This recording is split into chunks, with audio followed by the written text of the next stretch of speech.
SM Store, amanah dalam muamalah.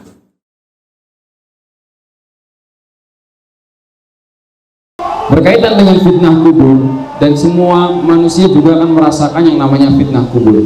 Fitnah kubur itu adalah pertanyaan dua malaikat, yaitu Munkar dan Nakir. Pertanyaannya apa? Man Rabbuka? Siapa Tuhanmu? Kemudian pertanyaan yang berikutnya adalah Madinuka? Apa agamamu? Dan pertanyaan yang ketiga adalah wa ma hadzal rajul alladzi bu'itsa fikum? Apa yang kalian ketahui tentang lelaki ini, yaitu Nabi Shallallahu Alaihi Wasallam yang telah Allah Subhanahu Wa Taala kirimkan di tengah-tengah kalian. Ketika seseorang yang beriman, ya,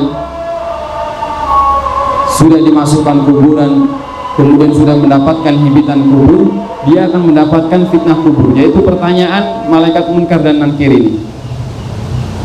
Dan ketika seseorang beriman yang diberikan pertanyaan seperti ini, mereka akan menjawab dengan qaulus tsabit, ya, perkataan yang sudah ditetapkan oleh Allah. Allah sudah memberikan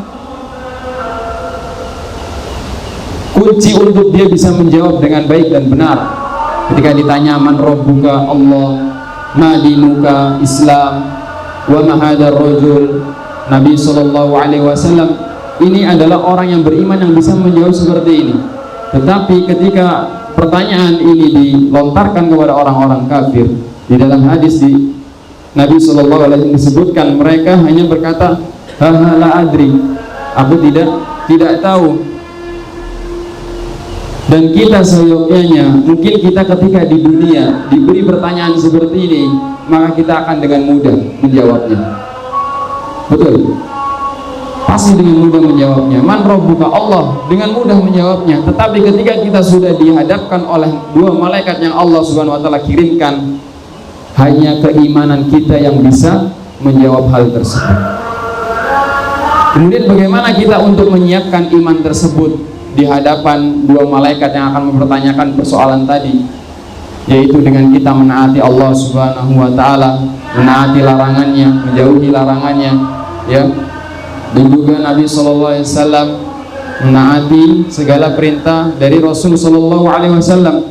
Jangan sampai ibadah-ibadah yang kita lakukan itu bahkan menjadi bumerang buat kita, karena Nabi Sallallahu Alaihi Wasallam pernah bersabda di dalam hadisnya, menggambarkan orang-orang yang mereka melakukan amal soleh tetapi tidak didasari dengan keikhlasan kepada Allah Subhanahu Wa Taala.